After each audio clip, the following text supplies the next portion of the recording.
لیکن دنیا میں ایسا ہی ہے کہ وہ لوگ جو ہیں وہ ساتھ ان کو اسٹیٹ ایسا ماحول پرووائڈ کرتی ہے کہ وہ پیسہ کماتے بھی ہیں اور ساتھ ساتھ پڑھتے بھی ہیں. دیکھیں دنیا کے کتنے ملکوں میں پاکستانی بچے جاتے ہیں, وہاں پہ پابندی ہے کہ ہر اسٹوڈنٹ کو کم از کم 4 گھنٹے آپ جاب دینے کی بہت سی کمپنیاں پابند ہوتی ہیں کہ 4 آورس اس کو اسپینڈ کرنے دیں, آپ اس کو کمانے دیں, لیکن 8 گھنٹے کا نہیں وہ کہتے. اور جب وہ اس کا سیمیسٹر اوور ہو پھر وہ زیادہ کام کر سکتا ہے. تو یہ اسٹرکچر جو ہوتا ہے یہ آپ کو گورنمنٹس بنا کے دیتی ہے کہ ایک اسٹوڈنٹس کے لیے کیا ماڈل ہے, لیبر کے لیے کیا ماڈل ہے, فلاں کے لیے کیا ماڈل ہے. تو یہاں پہ تو یہ ہو رہا ہے جناب کہ دیکھیں جو گورنمنٹ کی جابس میں لوگ ایسے بھی ہم نے دیکھے ہیں جن کو کام کرنا نہیں آتا لیکن نوکری ملی ہوئی ہے اور انہوں نے ایک بندہ رکھا ہوا ہے کام کرنے کے لیے, پتہ ہے نا آپ کو, انہوں نے بندہ رکھا ہوتا ہے. اس کا مطلب ہے وہاں پہ ان کو ایسی آمدنی ضرور ہو رہی ہے کہ جو ان کے کام بھی کرتا ہے, ان کے ساتھ ہی آتا ہے گاڑی میں, ان کے ساتھ ہی بیٹھ کے کام بھی کرتا ہے. اس کا مطلب ہے کہ یہ عجیب و غریب ماڈل قسم کا جو ہے وہ سرکاری دفاتر میں چل رہا ہے.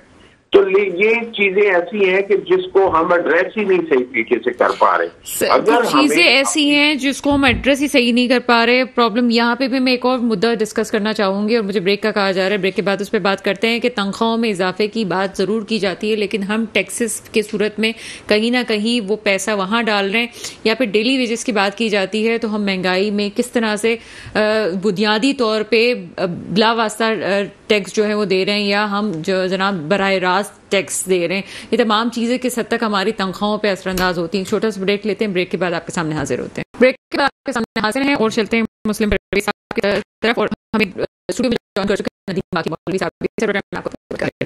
مسلم پرویز صاحب آپ سے وہی گزارش ہے, ایک تنخواہوں میں اضافے کی بات کی گئی, دوسری طرف ہم جو ہے ٹیکسز جو ہم دے رہے ہیں, خاص طور پہ ہم آٹا, دال, چینی اور ماچس ہم کہہ رہے ہیں, سرف, ٹوتھ پیسٹ, صابن, تمام چیزوں میں بھی ہم ٹیکسز دے رہے ہیں.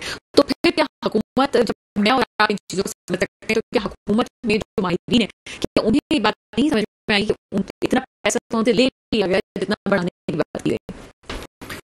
اچھا, یہ اس کے ساتھ میں ایک چیز اور اگر ایڈ کر دوں تو عموماً جب ہمارے ملک کے بارے میں بات کی جاتی ہے نا تو اس میں یہ کہا جاتا ہے کہ خواتین کو کام کے مواقع نہیں ہیں, ورنہ یہ کہ اچھی ایک جو ہے ہو جائے. اور ان کا خیال یہ ہوتا ہے کہ خواتین کو کام کے مواقع کا مطلب یہ ہے کہ وہ جو ہے کسی آفس میں چلے جائیں. یہ شہری حساب سے تو بالکل ٹھیک ہے اور ہم تصور شاید یہ چینلز پر بیٹھ کے صرف شہری بات کو سمجھتے ہیں, لیکن اگر ہم ذرا سا دیہاتوں میں چلے جائیں تو میرا خیال ہے خاتون جو ہے وہ ساتھ مل کر ساری فصلیں کاٹتی ہے, کوتی ہے. کبھی یہ اندازہ کسی نے کیا ہی نہیں ہے. ہم اصل میں مغربی معاشرے سے اتنے زیادہ مروب ہوئے ہیں اور ذہنی طور پر اتنے مغلوب ہیں اور غلام ہیں کہ ہم جب بھی تجزیے کرتے ہیں تو وہ بھی اسی طرح کی کر رہے ہوتے ہیں. صحیح بات کریں, کیونکہ تو اسی طریقے سے اگر یہاں ہم دیکھیں کراچی کا, جی میں وہی عرض کریں کہ یہاں پر ہم دیکھیں تو وہ ساری خواتین یہاں پر کتنے کام کرتی ہیں. اچھا اس کو بھی چھوڑ دیں, جو گھریلو خاتون ہے وہ ہمارے اور آپ کے بچوں کو پال رہی, گھریلو خاتون یعنی میں کہوں میری بہن ہے, میری بیوی ہے, میری ماں ہے, تو وہ کیا کر رہی ہوتی ہیں؟ کیا وہ کام نہیں ہے یا صرف یہ کام ہے کہ اس بچے کی فیس کہیں دے کر اس کو جو ہے کنڈر گارڈن میں ڈال رہی یا بیبی سٹنگ میں اس کو رکھ دیں تو بس وہ کام ہو رہا ہے, باقی نہیں ہو رہا. یہ کانسیپٹس کو کلیئر کرنے کی ضرورت ہے. اسی طریقے سے میں بچوں کی بھی بات کر رہا ہوں, جو کام کی بات ہے, بچے کی بتاشا وہاں بھی کھیتوں میں بھی اور دیگر جگہوں پر, اور یہاں بھی معاشرے میں جس کو ہم کہتے ہیں کہ جی چائلڈ لیبر, اور اس پر قوانین بھی ہم نے بنائے. اگر ہم یہ دیکھیں کہ ویجز کی بات کس طریقے سے انکریز ہوئی ہے تو میں اس وقت بھی امریکہ کو دیکھا کہ $2 فی گھنٹہ تھا اور اب آج کل جو ہے وہ $12 اور $14 فی گھنٹہ بھی ہو چکا ہے. تو یہ معیارات ہم وہاں سے جو لیتے ہیں نا یہ ٹھیک نہیں ہے. پھر اسی طریقے سے اگر وہ یہ کہتے ہیں کہ جس کی $2 جیسے ابھی سمجھ میں آئی بات پیش کی گئی, $2 جس کی روز کی آمدنی ہو یعنی $500, وہاں کے حساب سے ٹھیک ہے کہ وہ لوگ $2 اول تو ہے ہی نہیں ہے, وہ کسی کی نہیں ہے $2, اس لیے وہ تو پر آورس کے حساب سے لے رہا ہے اگر وہ بلو کالر جاب ہے تو اس کا مطلب یہ ہے کہ وہ روزانہ اگر $8 بھی لے رہا ہے تو اس کے جو ہے 10 گھنٹے کی ڈیوٹی ہے تو $80 روز کما رہا ہے. وہ تو $2 والی بات کہاں ہے پاورٹی کے لیے. لیکن ہم مان لیتے ہیں چلے جی کوئی معیار ہے اگر $2 کا, تو یہاں پر اور وہاں میں دوسرا فرق یہ ہے کہ ایک شخص جو ہے وہ کم سے کم 4 سے 5 افراد کی ایک فیملی کو مینٹین کرتا ہے. وہاں اس طرح کی چیز نہیں ہے. پھر ٹرانسپورٹیشن کے جو ذرائع ہیں, دیگر چیزیں جو اس کو میسر نہیں ہیں, تو یہ ساری چیزیں جو ہیں یہ بہت ساری مل کر تمام چیزوں پہ تجزیہ کیا ہے تو یہ تو بے شمار چیزیں بنتی ہیں. جو ابھی مبشر میر صاحب کہہ رہے تھے کہ گھر کے ہر فرد کو, یعنی کہ اگر 16 سال کا بچہ ہے تو آپ کہہ رہے ہیں جی اس کو کمانا چاہیے, پھر اگر آپ مغرب سے اس کا موازنہ کرتے ہیں تو کیا ہمارے معاشرے کے لحاظ سے وہ ٹھیک ہے؟ نہیں, میں وہی عرض کر رہا تھا, ہمارے معاشرے میں اور اس معاشرے میں بڑا فرق ہے جب تک کہ اس طریقے سے ہم چلے نہ جائیں. آپ نے ابھی تھوڑی دیر پیشتر بات کی تھی کہ ہم اس پر بات کریں گے کہ اسلامی معاشرہ کیا ہے, تو وہاں پر جو معاملہ ہے, میں نے اپنی ابتدائی گفتگو میں کہی تھی کہ ہم بات کرتے ہیں صرف کتنا کر رہا ہے کوئی شخص, اور اب یہی معیار ہے کہ صارف جو ہے وہ کتنا صرف کر رہا ہے, یعنی پر کیپیٹا انکم کے بجائے اب جو ہے وہ یہ ہے کہ ایک شخص کتنا خرچ کر سکتا ہے, وہ اس کی جو ہے ہم کہتے ہیں کہ اب یہ ملک جو ہے اس جگہ کھڑا ہوا ہے اور اس کی اتنی ترقی ہو چکی ہے. تو ہمارے ہاں تو وہ چیز ہے ہی نہیں نا. یعنی غربت اگر ہم ایک لفظ استعمال کرتے ہیں یا وہ شخص جو اس جگہ نہیں پہنچ سکتا, تو ایک ایسا کانسیپٹ پیدا ہو چکا ہے کہ بھائی بے ایمانی کریں, لوگوں کو چیٹ کریں, دھوکہ دیں, غلط طریقے استعمال کریں اور اپنے آپ کو مالی طور پر مستحکم کریں. اور پھر وہ یقینی بات ہے کہ کوئی ایسا فرد جو ہے یہ نہیں کر سکتا, تو وہ دائیں بائیں اوپر نیچے سب کو ملا کے ایک گروپ سے بنتے ہیں اور وہ پھر یہ چیزیں کرتے ہیں. تو اس کے نتیجے میں جو ہے معاشرہ ڈکے ہو رہا ہے, کمی کی طرف جا رہا ہے, اوپر کی طرف نہیں جا رہا. پورے معاشرے کی ہم بات کر رہے ہیں نا اگر, تو وہ جا رہا ہے. فرد تو ٹھیک ہے, کوئی ایک فرد جو ہے وہ کل بہت غریب تھا اور آج جو ہے بہت اوپر چلا گیا, بزنس کے بھی ہوتا ہے. اچھا, یہ اصول جو ہے یہ ویسے ان جنرل اگر دیکھا جائے تو امتوں میں بھی ہوتا ہے, قوموں میں بھی ہوتا ہے, ملکوں میں بھی ہوتا ہے. برطانیہ پر سورج غروب نہیں ہوتا تھا, آج وہ چھوٹا سا ہے. مسلمانوں کی سلطنت جو تھی بر صغیر میں نہیں تھی صرف, بلکہ یہ کہ یورپ میں, افریقہ میں, اپنے ایشیا میں سب جگہ پھیلی ہوئی تھی, وہ سکویز ہو گئی. اسی طریقے سے حکومتیں بھی چلی جاتی ہیں, قومیں بھی جو ہے شارٹ ہو جاتی ہیں, اور افراد جو ہے اور ملک جو ہے ان میں بھی اپ اور ڈاؤن ہوتا ہے. ہم نے ابتدائی اپنی گفتگو میں کہا تھا کہ پاکستان بہت اوپر گیا ہوا تھا, ٹھیک ہے, دنیا کے ملکوں کو قرضے بھی دے رہا تھا, ایئر لائنیں بھی ان کی بنا رہا تھا, پتہ نہیں کیا کیا کر رہا تھا. ہمارا ویزا بھی آن ارائیول ہوتا تھا. میں خود آن ارائیول جاپان بھی گیا ہوا ہوں, تو مجھے معلوم ہے کہ پتہ نہیں کہاں, اور جاپان والے پاکستانیوں کو ویزا دینے کے لیے تیار ہی نہیں. تو یہ جو چیزیں ہیں یہ ہم نے خود اپنے طور پر چیزوں کو خراب کر لیا ہے, اور اس کی وجہ جو ہے بہرحال بہت ساری جہاں اندرونی خرابیاں ہیں, وہاں بیرونی طور پر ان خرابیوں کو ایک طریقے سے, ابھی مبشر بھائی بتا رہے تھے نا کہ ہم اپنے فیصلے خود نہیں کرتے, یہ بات درست ہے. بہت سارے فیصلے جو ہے وہ ہمارے نہیں ہوتے, بلکہ ہم پر لاگو کیے جاتے ہیں, تھوپ دیے جاتے ہیں, بنا دیے جاتے ہیں, اور اس میں جو ہے کبھی وہ IMF کی شکل میں ہوتا ہے, کبھی اقوام متحدہ کی شکل میں. اس اقوام متحدہ کو ہم کہتے ہیں کہ جی وہ کشمیر کا فیصلہ نہیں کرتی, وہی اقوام متحدہ جو ہے وہ دیگر بہت سارے ممالک کا کر دیتی ہے. سوڈان کو تقسیم کر دیا, انڈونیشیا کو تقسیم کر دیا انہوں نے کہ جی ان کا فیصلہ ہے. بین الاقوامی عدالت ہے انصاف کی, اس نے فیصلہ دیا ہوا ہے. اسرائیل تو سب کچھ کر رہا ہے, اس کے پیچھے جو امریکہ کھڑا ہوا ہے. تو یہاں انصاف اصل میں یہ نہیں کہ صرف ہمارے ملک کے اندر نہیں ہے, بلکہ ہم پر جو ہے جبرن اوپر سے تھوپا جاتا ہے, اور ہم لوگ چونکہ ذہنی طور پر بھی اور عملاً بھی غلام ہیں, تو اس لیے جو ہم ان چیزوں کو مانتے چلے جاتے ہیں. مجھے اندازہ نہیں کہ پروگرام اتنا انٹرسٹنگ وے میں چلا جائے گا, اور بہت سارے سوالات میرے ذہن میں جو ہے وہ بڑھتے چلے جا رہے ہیں. اور جہاں ہم معاشی جبر کی بات کرتے ہیں اور دوسروں کی ڈکٹیشن کی بات کرتے ہیں, وہاں یہ بھی سوچنا چاہیے. ہم IMF کے قرضے کی بات کرتے ہیں, لیکن ہم شاید اتنی غلامی میں ہیں کہ اگر ہمیں ایران سے فائدہ ہوتا ہے تو ہم اس سے فائدہ نہیں حاصل کر رہے ہوتے کیونکہ عالمی طور پہ جبر ہے ہم پہ, یا دوسرے ممالک سے ہم فائدہ نہیں حاصل کر رہے ہوتے کیونکہ عالمی جبر کا سامنا ہے. شاید ہم اپنے فیصلے خود نہیں کر پا رہے. ندیم باقی مولوی صاحب, کیا سمجھتے ہیں اس وقت جو مسائل ہم دیکھ رہے ہیں, خاص طور پہ آپ ٹیکسز کے حوالے سے بات کرتے ہیں, اس وقت جو ہم دیکھ رہے ہیں حکومتی اعداد و شمار ہمیں الگ نظر آتے ہیں, جبکہ ہم ایک عام آدمی کو دیکھیں تو اس کی غربت میں چیزوں میں اضافہ ہوتا جا رہا ہے, اس کے مسائل میں اضافہ ہوتا جا رہا ہے. بنیادی وجوہات آپ کی نظر میں کیا ہیں؟ دیکھیں, سب سے پہلے تو 70 قسم کے ٹیکس ہر پاکستانی دے رہا ہے. ٹھیک ہے, یہ جو چاہ رہا ہے اس کو تصدیق کرنا, انٹرنیٹ پہ جا کے دیکھ لیں اور تمام ٹیکسز اس کے سامنے آ جائیں گے. ٹھیک ہے, 70 قسم کے. ٹھیک ہے. دوسرا بات جو ہے کہ ملک ترقی کر رہا ہے, بالکل صحیح ہے, مگر عوام بد سے بدتر ہوتے جائے گی, جسے ہم کہتے ہیں کیپٹلزم. کیپٹلزم جو ہے وہ اس وقت ایجاد ہوئی تھی جب ایڈم سمتھ, اکنامکس کے بابا اکنامکس جو تھے, انہوں نے شروع کی تھی, اور اس کے بعد یہ کئی دفعہ فیل ہو گئی تھی. فیل اس وجہ سے ہوئی تھی کہ یہ وہ پالیسی ہے جہاں امیر امیر تر ہو جاتا ہے, جاگیردار پالیسی ہے, یہ امیروں کی پالیسی ہے, جس میں غریب غربت کا شکار ہو جاتا ہے. اور کبھی بھی آپ دیکھیں غریب ترقی نہیں کرے گا. یہ تاریخ اٹھا کے دیکھ لیں. پوری عوام سے میں کہہ رہا ہوں کہ کیپٹلزم کے بارے میں پڑھیں. کیپٹلزم وہی ہے جو آج ہو رہا ہے, یعنی کہ امیر تر ہو رہا ہے, ملک امیر ہو رہا ہے, مگر لوگ غریب ہو رہے ہیں. اب ان کی پالیسیز کیا ہوتی ہے؟ ان کی پالیسیز یہ آپ نے دیکھا ہوگا کہ بے تحاشا ایکسپورٹس ہو رہے ہیں. ایکسپورٹر کتنے ہیں پاکستان میں؟ کیا 1 کروڑ ایکسپورٹر ہیں؟ 10 کروڑ ہے؟ نہیں, لاکھوں میں یا ہزاروں میں. تو وہ ہزاروں کے جو لوگ امیر ہیں وہ امیر سے امیر تر ہوتے ہیں. اب غریب کیسے ہوتے ہیں کہ میں اگر آلو لے رہا ہوں 100 روپے کلو, تو وہ آلو اگر جب باہر بیچ دیتے ہیں اور یہاں پہ آلو کی کمی ہو جائے گی تو وہ آلو 200 روپے کا ہو جائے گا. میں اسی طرح جو بھی کھانے پینے کی چیزیں ہیں ہم کیا کر رہے ہیں, اس کو باہر بیچ رہے ہیں. اب کچھ امیر جو ایکسپورٹرز ہیں, جو کاروباری حضرات ہیں, وہ بے تحاشا امیر ہوتے ہیں اور ان سے کہا یہی جاتا ہے کہ جناب کہ یہ کیپٹلزم ہے. پھر کہا جاتا ہے حکومتی اداروں کو بیچ دے, تاکہ جو مونوپلی ہوتی ہے وہ صرف ان اداروں کے پاس ہوتی ہے جسے ہم کہتے ہیں پرائیویٹ سیکٹر. وہ اپنے چند لوگ, جیسے کہ میں مثال دیتا ہوں, پورے پاکستان کی جو سیمنٹ کی قیمت ہے وہ صرف 22 فیکٹریاں ہیں پاکستان میں.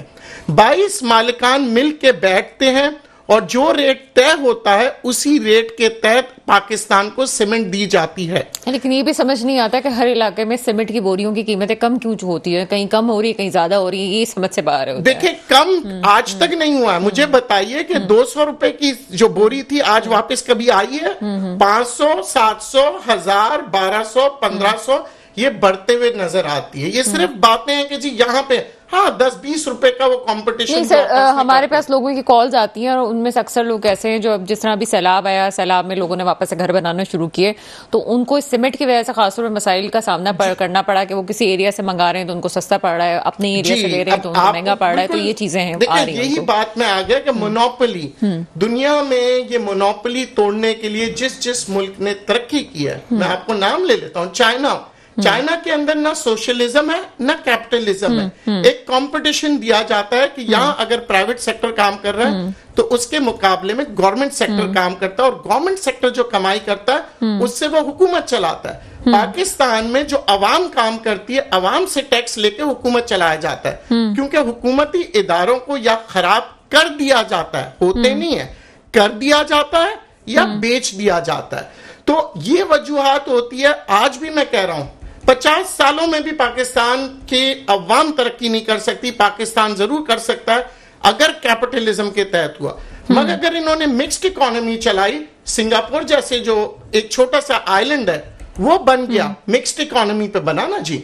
پھر میں بات کروں گا کہ ہم جس کو کہتے ہیں کہ جناب سعودی جو ہے وہ تو تیل کی وجہ سے, سعودی جیسے ملک نے مکسڈ اکانومی کیا, ناروے نے مکسڈ اکانومی کیا, جاپان نے مکسڈ اکانومی کیا. تو ہمارے یہاں پہ کیونکہ ہمارے یہاں اکانومسٹ اور منسٹرز وہ لائے جاتے ہیں جو یا تو پرانے زمانے کے جو پالیسیز ہیں یا وہ چلانا چاہتے ہیں یا کسی منصوبے مطلب میں جو سمجھ پائی ہوں اس کا جواب شاید مجھے مبشر میر صاحب دیں گے. مبشر میر صاحب آپ مجھے سن سکتے ہیں؟ مبشر میر صاحب ہیں میرے ساتھ؟ جی میں سن رہا ہوں آپ کو. جی آپ کافی دیر سے خاموش تھے تو میں نے کہا کہ صحافیوں والا سوال جو ہے آپ ہی سے پوچھیں.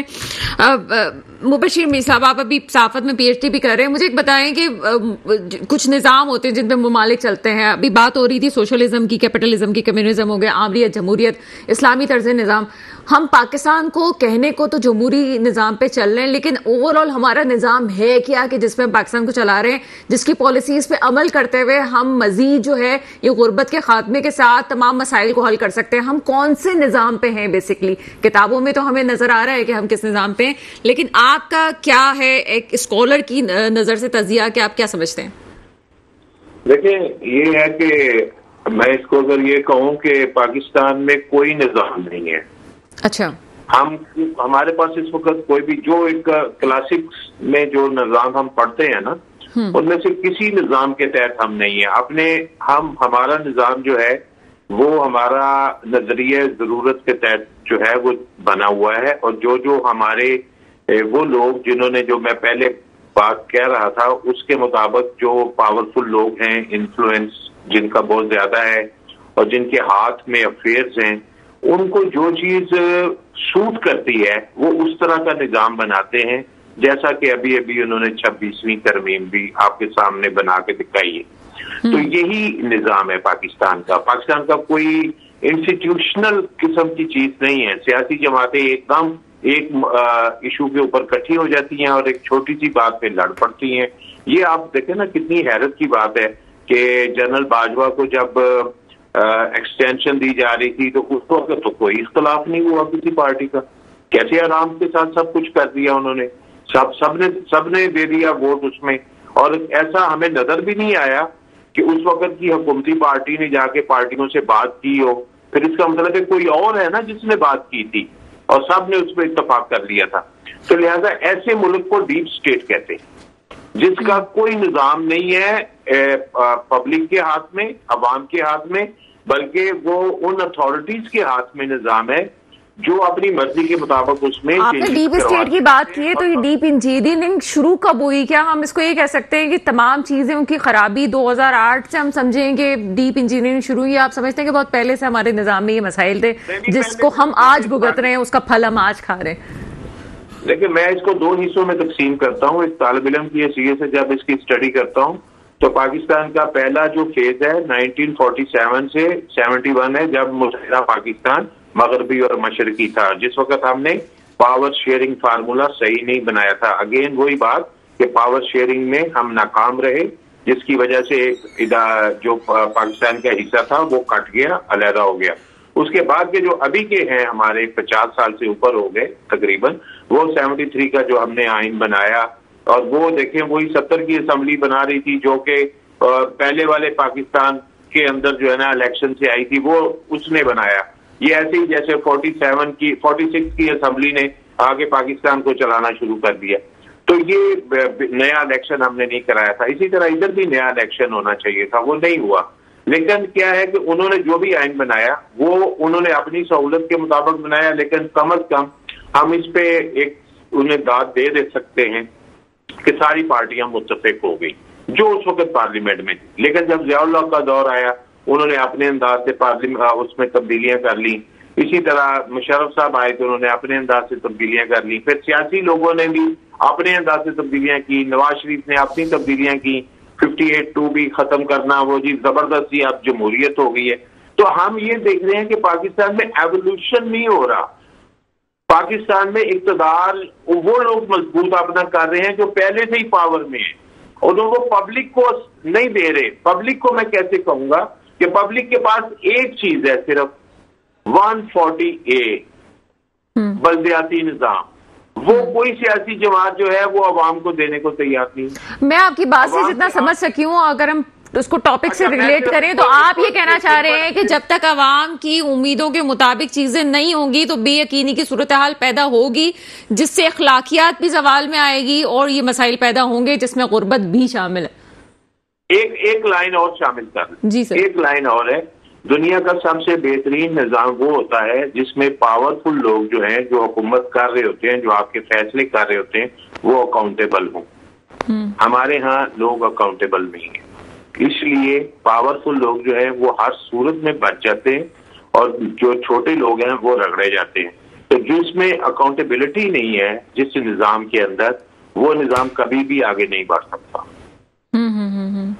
مجھے ایک بہت امپورٹنٹ کوشچن کی طرف جانا ہے، مجھے بتائیے بریک میں کتنا وقت ہے تو میں اس لحاظ سے کوشچن جو ہے وہ آگے لے کے چلے جائیں، اس کو کنٹینیو کرتے ہیں۔ سر بڑے امپورٹنٹ چیز ہے جو اب میں عوام پہ آنا چاہ رہی ہوں، جس طرح سے مبشر میر صاحب نے کہا، اس کو ہم ٹیکنیکلی اس کو لے کے چلیں، تعیشات اور آپ کی جو ہے وہ ضروریات اور پھر لوگوں کی امیدیں، اگر ہم وہ نظام نہیں لاتے ہیں جو لوگوں کی امید کا، یا ہم ووٹنگ سسٹم، ہم نے جیسے کہا کہ ہماری جمہوریت کا تسلسل نہیں ہوا، کیا ہم میں عوام میں خرابیاں خود بھی موجود ہیں؟ کیا ہم ایک قوم کی لحاظ سے، ابھی ہم دیکھیں تو ہر کسی کے پاس ایک اچھا موبائل موجود ہے، زندگی بہتر طریقے سے گزارنے کے لیے بہت ساری ایسی چیزیں جو لوگ غلط کام کرنے پہ بھی مجبور ہو گئے یا کر رہے ہیں یا سمجھتے نہیں ہیں کہ وہ غلط ہیں، عوام کا اپنا کتنا قصور ہے یا ہم خود کتنا دلدل میں پھنس چکے ہیں؟ ہمارا کیا اس پہ رول ہے کہ ہم پاکستان کو ترقی کی راہ پہ گامزن نہیں کر رہے اور اپنے مسائل کا ہم خود ذمہ دار ہیں؟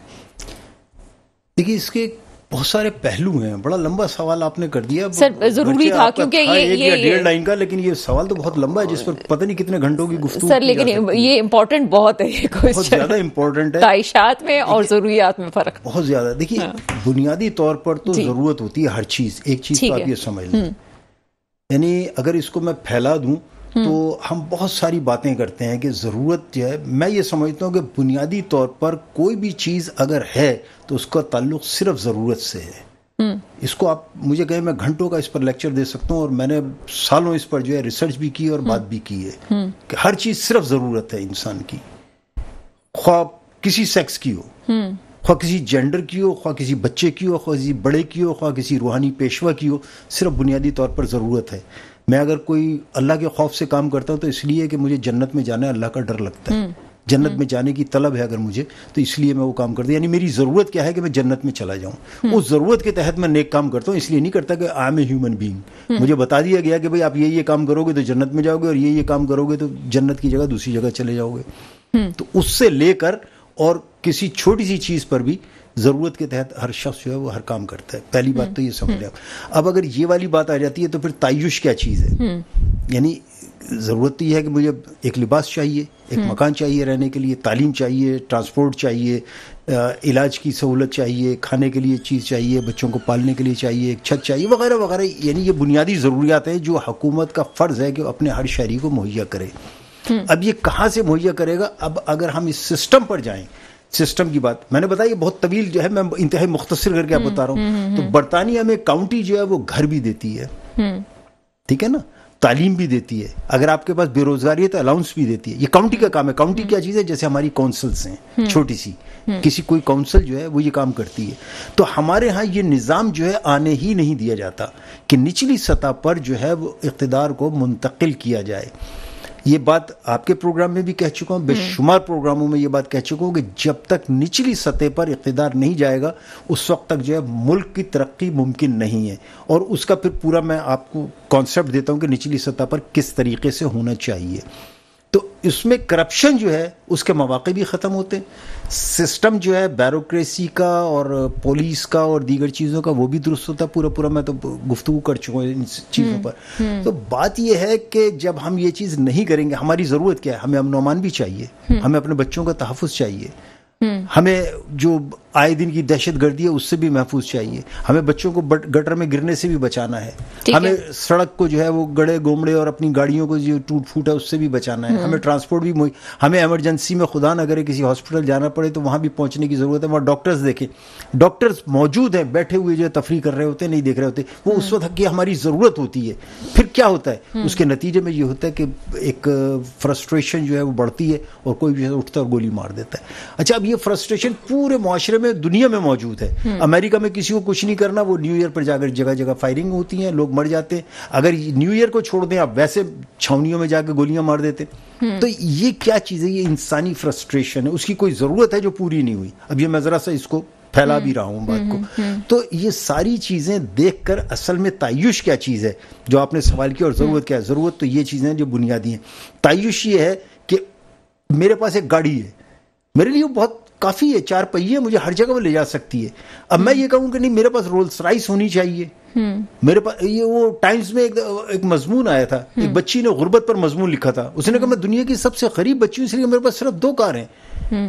میری بڑی بہن کے پاس جو ہے 5 کاریں ہیں, میرے بڑے بھائی کے پاس 7 گاڑیاں ہیں, میری ماما کے پاس 11 گاڑیاں ہیں, میرے باپ کے پاس ایک ہیلی کاپٹر ہے, ایک چھوٹا جہاز ہے, اور اتنی گاڑیاں ہیں. تو میں صرف 2 ہیں میرے پاس, میں دنیا کی سب سے غریب بچی ہوں. اس کا یہ کانسیپٹ ہے غربت کا.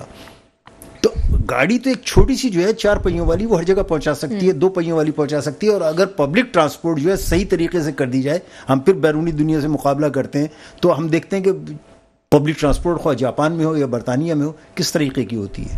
آپ کو ساری چیزیں میسر ہوتی ہیں, آپ کو ضرورت ہی نہیں ہوتی کہ بھئی لازمی. آپ کی بات کو جو میں سمجھنا سمجھی ہوں اور آپ ناظرین کو بتانا چاہتی ہوں, آپ یہ کہہ رہے ہیں کہ پہلی ذمہ داری جو ہے وہ ریاست کی ہے.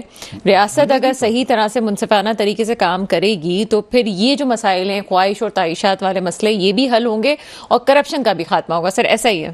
بالکل. اس کو نچلی سطح پر جو ہے نا, دیکھیے جب تک آپ اپنی جو بھی پاورز ہیں ان کو منتقل نہیں کریں گے, اور پاورز منتقل کرنے کا مطلب ہے اس میں فائننس کا پہلو شامل ہونا چاہیے. ایسا نہیں ہو کہ بس وہ کہہ دیا کہ بھائی تمہارا یہ ہے جہاں چاہو دستخط کر دو. سوال ہی پیدا ہے دستخط کے بعد وہ کرے گا کیا. تو اس کو نچلی سطح پر پوری پاورز کو ڈیوالو کرنا چاہیے, جو مشرف صاحب کے دور میں کسی حد تک ہوا تھا, پورا تو نہیں تھا اس لیے کہ وہ ہونے ہی نہیں دیا تھا, لیکن اگر وہ پوری طریقے سے ہو جاتا اور اس کو آگے کنٹینیو کیا جاتا اور جہاں جہاں اس میں خامیاں تھیں وہ ہو جاتی دور, لیکن اس کو کیا ہی نہیں. اور وہ جو ابھی دستوری بات ہو رہی تھی 140A کی, دستور میں اس کو لکھا ہی کہیں نہیں گیا. حالانکہ تھرڈ ٹیئر گورنمنٹ ضروری ہے, دنیا کے ممالک میں موجود ہے, اور جن ملکوں نے ترقی کی ہے, خواہ وہ ہم اسکینڈینیویا کے ممالک لے لیں یا یورپ کے ممالک لے لیں جہاں سے ہم نے کچھ چیزوں کو اڈاپٹ بھی کیا تھا اس ہمارے اس ایرا میں, تو یہ جو چیز ہے یہ بہت ضروری چیز ہے. اور وہی ملک ترقی کریں گے جہاں نچلی سطح پر لوگوں کو میسر آئیں تمام سہولیات بھی, اور اس کے ساتھ ساتھ پھر ان کے روزی روزگار کمانے کے وسائل بھی میسر ہو جائیں. تو جب یہ چیزیں ہو جائیں گی, دونوں چیزیں, یعنی وسائل بھی میسر ہو جائیں گے ان لوگوں کو اور چیزیں بھی میسر آ جائیں گی جو ان کی ضرورت کی ہوں گی, تو آہستہ آہستہ, یقیناً ایک دن میں نہیں ہو سکتا, ایک رات میں نہیں ہو سکتا, آہستہ آہستہ کم سے کم انٹینشن ضرور ہونی چاہیے اس طرف کہ ہماری انٹینٹ یہ ہے کہ ہم یہ کام کرنا چاہتے ہیں. لیکن یہ تو ہے ہی نہیں نا ہماری. ہم تو جو ہے وہ بس دور کے ڈھول سہانے کرتے ہیں, وہاں یہ ہو گیا, اس نے یہ دے دیا, اس نے یہ کر دیا. اور پھر آخری بات یہی ہے جو آپ نے بھی ابھی بات کر لی تھی, اس کو بھی میں بہت دفعہ کہہ چکا ہوں کہ ہم کیوں دوسروں سے خوف زدہ ہیں. شیر کی ایک دن کی زندگی گیدڑ کی 100 سالہ زندگی سے بہتر ہے. کسی نے کہا کہ ہم اس کو پتھروں کی دنیا میں پہنچا دیں گے, کہیں آ جائیں ہم پتھروں کی دنیا میں خوش ہوں گے, ہم سب مل کر پتھر توڑ لیں گے, لیکن ہم آپ کی بات نہیں مانیں گے. ہے کسی میں یہ جرت؟ ہم صاحبان اقتدار بنا دیتے ہیں لوگوں کو, کیا ان میں جرت نہیں ہے؟ اس لیے جرت نہیں ہے, یہ نہیں کہ وہ بزدل ہیں, اس لیے جرت نہیں ہے کہ ان کی اخلاقیات ختم ہو چکی ہیں, وہ خود سارے کے سارے کرپٹ ہو چکے ہیں, اور کرپشن کی وجہ سے جو ہے وہ ان میں جرت نہیں ہے کہ وہ اپنی عیاشیوں, جو آپ نے کہا بات, تو عیش و نشاط جو ان کو ملتا ہے نا وہ اس طرح سے ملتا ہے, تو اس لیے وہ جو ہے ضرورت کے تحت سے تعیشات کی طرف چلے جاتے ہیں, اور پھر وہ کہتے ہیں کہ نہیں یہ تعیشات ہماری ختم ہو جائیں گی. ورنہ تو وسائل کی نہ یہاں کمی ہے نہ ہمارے کسی پڑوسی سے کمی ہے. اگر ہم یہاں پر بھی وسائل پیدا کرنا چاہیں, ہم نے کالا باغ ڈیم نہیں بنایا, چلیے ٹھیک ہے, لیکن چھوٹے چھوٹے جو پن بجلی گھر بن سکتے تھے آج تک ہم نے ان کو کیوں نہیں بنایا. اچھا, مجھے اس پہ ایک بات یاد آ رہی ہے کہ سوویت یونین کو توڑنے کا کوئی سوچ نہیں سکتا تھا, لیکن وہاں پہ اگر پلاننگ کی گئی ہے کس طرح سے اس کو خاتمہ کیا جا سکتا ہے, تو پہلے اس کے خاندان کی اکائی کو تباہ کیا گیا.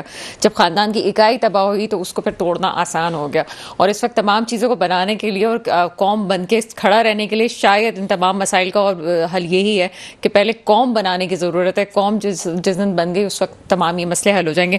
ندیم, باقی مولوی صاحب وقت بھی کم ہے, اور آپ کیا سمجھتے ہیں اخلاقی طور پہ ہمارے پاس کیا جواز ہے اس کا؟ ہم خود خراب ہو چکے ہیں, کیا آپ کیا سمجھتے ہیں؟ نہیں, میں سمجھتا ہوں عوام کا کوئی قصور نہیں ہے. یہ وہی بات ہے کہ جی غریب محنت کرے تو محنت نظر نہیں آتی, امیر محنت کرے تو بولتے محنت کی وجہ سے امیر ہوا ہے. بات یہ اگین اینڈ اگین میں کہوں گا, اکنامک پالیسیز اور فائننس منسٹر, یہ سارے پالیسیز بنتے ہیں تو فائننس منسٹر کو اپنی ٹیم لے کے بیٹھنی چاہیے.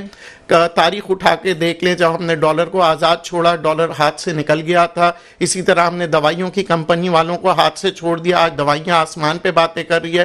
اگر ہر چیز آپ پرائیویٹ سیکٹر کے حوالے کر دیں گے تو پھر آپ ریٹ کنٹرول نہیں کر پائیں گے, پھر اس معاشرے میں برائیاں پیدا ہوں گی.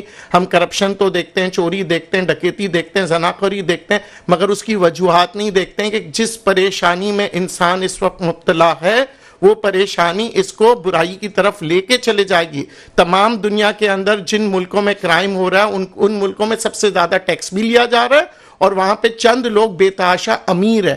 اس کی وجہ کیا ہے؟ Again monopoly. اگر کہیں پہ بھی آپ اگر دکان بھی کھولیں گے اور اس گلی میں صرف ایک ہی دکان ہوگی تو وہ اپنی منمانی قیمت کرے گا. یہ ملک کو سمجھنا چاہیے کہ ہمیں جو ہے اپنی اکنامک پالیسیز مکس پالیسیز بنائے, تاکہ نہ امیر اپنی ڈکٹیشن دے سکے, اپنے کا ریٹس طے کر سکے, نہ ہی غریب کے تنخواہ کم ہو. اگر امیر یا غریب جو بھی ترقی کرنا چاہ رہا ہے اسے مواقع ملیں. ہمارے یہاں پاکستان میں مسئلہ ہی یہی ہے. آج آپ کہہ رہے ہیں 37,000 حکومت سندھ نے طے کیا ہے ویجز کو. آپ مجھے بتائیں کہ کیا کوئی انسان بیوی بچوں کے ساتھ 37,000 میں رہ سکتا ہے؟ اگر ایک آدمی بھی رہتا ہے تو اس کے تقریباً میاں بیوی رہتے تو 90,000 روپے بنتے ہیں. بجلی کی بلیں کی اگر ہم بات کریں 65 روپیز پر یونٹ, تو ہم انہوں نے جیسے بڑا الیبریٹ کر کے اکنامکس کی ایک وہ پالیسی بتایا جاتا ہے وانٹس اینڈ نیڈس. تو ہم اپنے وانٹس کی طرف نہیں آ رہے, ہم لگژریز کی طرف نہیں آ رہے. اکنامکس کی ایک ٹرم ہے نیڈ, بیسک نیڈز کے اوپر ہمیں کام کرنا چاہیے, جسے میں کہتا ہوں کہ بجلی کی فراہمی ہو, سستی ہو, تاکہ تاجر بھی کام کریں, اور جو ہماری تنخواہیں اس میں بچ جائے. بدقسمتی سے سر وقت ختم ہو چکا ہے اور مجھے کہا جا رہا ہے کہ اس پروگرام کو وائنڈ اپ کیا جائے. ندیم باقی مولوی صاحب آپ کا بہت شکریہ, مسلم پرویز صاحب آپ کا بہت شکریہ, اور بہت شکریہ مبشر میر صاحب میرے ساتھ موجود تھے. وہ کہتے ہیں تعلیم سے پہلے تربیت, اور تربیت کی شاید ضرورت ہے. یہی تربیت اگر اسکولوں میں ہوگی اور یہی تربیت گھروں میں ہوگی تو انہی تربیت کی وجہ سے یہاں پہ سیاستدان بھی آگے بڑھیں گے اور بیوروکریسی بھی آگے جائے گی. یہی بچے ہوں گے جو آگے چل کے آپ کی زندگی کو بدل سکتے ہیں. یقین مانیں کہ پاکستان اس وقت جن حالات میں اس وقت نچلی سطح سے بھی تربیت کی بہت زیادہ ضرورت ہے تاکہ آپ چیزوں کو بہتر کر سکیں. ورنہ اگر اسی نظام کے پیچھے آپ چلتے رہے تو کوئی مستقبل مجھے کم سے کم نظر نہیں آتا. میرے ملک پہ حکمران آئے جو واقعی میرے ملک کے مستقبل کی حفاظت کریں. اس کے ساتھ ہی پروگرام کا وقت ختم ہوتا ہے. مجھے اجازت دیجیے گا. خدا حافظ.